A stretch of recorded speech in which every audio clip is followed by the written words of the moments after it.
Hey everybody, it's Mark. Happy 4th of July. Just want to say hey, talk at just for a sec. Um, yeah, it's the 4th of July. Just got the car back from being washed. Took it to the car wash earlier. I got it somewhat clean. It's not all the way there. I just did a little, wipe down, little quick detail. I didn't like go all out and wax it or anything like that. But real quick, I want to show you what I did. I ordered these caps. I found these online, these 5.0 caps. They were on Amazon. I picked them up. I still didn't swap out the center caps on here. I still feel like pulling the wheels off over the. I have these caps that say Ford on them, which I think might look a little nicer, but I mean, I like the SVE too. I mean, I don't mind people knowing that they're SVE wheels. They're like, decent wheels.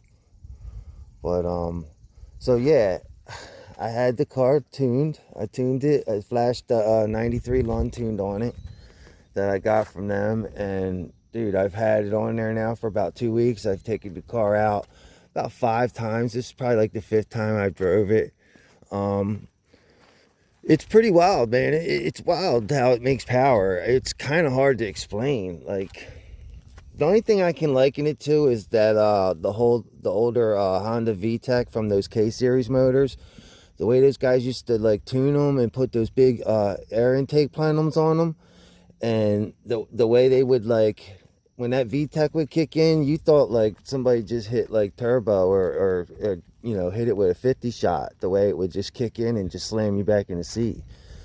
And yeah, that's kind of what that it is what that VCT does too. They're able to give you torque down low, and then give you some extra horsepower up top, get you more airflow up on the high end too. So it pushes the rev limiter back to 7,700. I haven't tested that yet. I know I ran it out to 75 and got locked out of 3rd gear, so I won't be doing that too much anymore. That's just the way it goes with the MT82s. We'll have another conversation about that later, but like without like an aftermarket clutch, you get locked out of gear. It's just it's a MT82 Ford thing, man. Like if you go too deep into red, it's not gonna allow you to get in. Oh, and here's like a prime example of why when I do my springs, I'm going to do the 1/2-inch progressives from Steeda. I'm not dropping that car that much more. I just want to drop it like a 1/2 inch to get rid of that big gap. A 1/2 inch will make the car look just right. I don't want it slammed, but I still want to be able to pull in and out of parking lots with the thing. So that right there is a prime example why I'm not going to go any lower than like a 1/2 inch or the 3/4 inch dual rates. I just think, I don't know if I want to do the dual rates because I hear they're like, you feel every bump with them. But I don't know. That's another conversation for another time. But anyway, getting back to the tune. I get off track real quick. Sorry, guys. The tune has been great. The 93 tune totally woke the car up. I had power that I didn't even know the car had. I swear to God. Like, it breaks the wheels loose like crazy now. You nail it. Like, you get out, I get out of my neighborhood and I'm in 1st gear and I just nail it at like 2020. Dude, the wheels just break loose. No problem now. It's nothing to smoke and blaze 2nd gear. Like, I had it out the other day. I blazed 2nd gear like you wouldn't believe. But because I can go into the red a little bit more, like I said, they bumped the rev limiter back. What else did they do?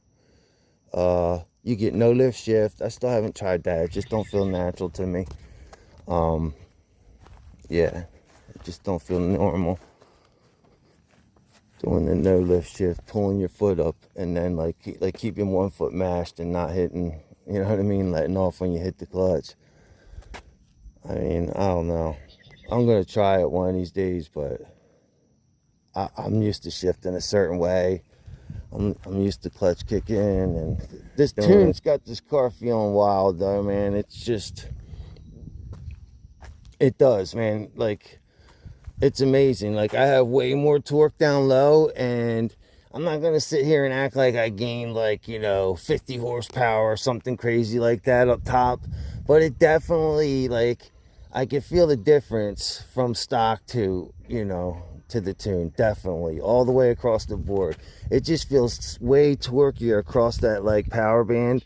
Like, it stands up a little quicker, man, down low. Like, and gets you right into the power band quicker. And with the added RPM, you're able to shift it. Like, I'm able to shift at like 7,200 now. Like, I can shift into fourth at like 73, 7,400, and it goes into fourth and fifth gear, no problem. Thank God. I don't have problems with second or those gears. Knock on wood. I'll knock on my head for a second. But yeah, like, thank God. It's just like the third gear one gives me trouble from time to time. And dude, listen, it's not me, because I snap it in and out of third gear all day long, just driving it regular. You know what I mean? Quickly, no problem. It's not until you get into that high RPM. It's totally worth it though. Like, some people question whether it's worth the $725 for the LRX device and the tune. But it is. The tune in itself is worth, to me, like, $400, $500. You know what I mean? Just the tune itself is worth like $500 to me. What they did, definitely. I hate to say it, like, I would have paid $1,000 for the end result. That's how good that my car feels and runs now. Seriously. Like, I don't want them raising their prices or anything on people, but like, that's what I got out of it. I don't know. Other people get mixed results because they're in different areas and they're getting different gasoline. Your fuel plays a big part in it. Like, these cars, the more octane they see, the more timing they're going to allow you to make too. Like, I know the tune adds a little more timing, but it's still going to pull timing if you don't, they have to set it up safely. So, it's going to pull timing if you don't have good gas in it. So just make sure that you're putting, if you're somewhere where it's only 91, just put like high turnover 91. Go to a gas station that's busy, where like people get, bring in decent cars too. Where people are using the 93 pumps. That's busy, high turnover. That's what you want. Yeah, there she is. They come from this side because the lighting's like a bit much. I'm like right in the sun. But I need you guys to get a good shot of the car.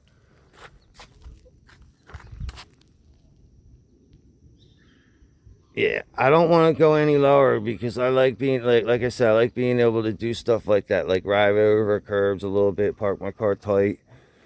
I don't know, I never really cared for the slam look that much myself anyway, so, and I want to be able to still get some tire under there too, some back tire, if I ever want to go a little taller, if I ever do turn the car up, you know what I mean? It's either going to be the Steeda drag springs or the half-inch minimum drop or the progressive 3/4 inch drop. I don't know yet. If anybody's had any of those, let me know how they feel. Or is, like, my main question, like, about the drag springs, does it like mess up your handling at all? Or does your handling get a little better, worse? Like, you know what I mean? Because I know they're meant for straight line racing drag springs, you would think. So that's why I'm asking that. Like, I heard people say that they did drag springs and their cars still even handled better too. So I don't know. That's a half-inch drop in the rear and a 3/4 inch drop in the front, the drag springs, the Steeda ones. And then the progressive is the minimum. They're like, well, they have different ones at different heights, but the minimum drop, they're progressive, and they're like 800 in the rear, 200 in the front, I think, maximum, or something like that. I don't even know what the numbers really even mean, but I know it's a little stiffer than stock. Anyway, but yeah, there's that. So I see springs, a Barton shifter in its future. And I mean, that's what's going to be coming next, more than likely. I'm going to have to do a new shifter if I'm keeping the car. It's just for my own like touch and feel and driving, you know. But yeah, I'll catch up with you guys.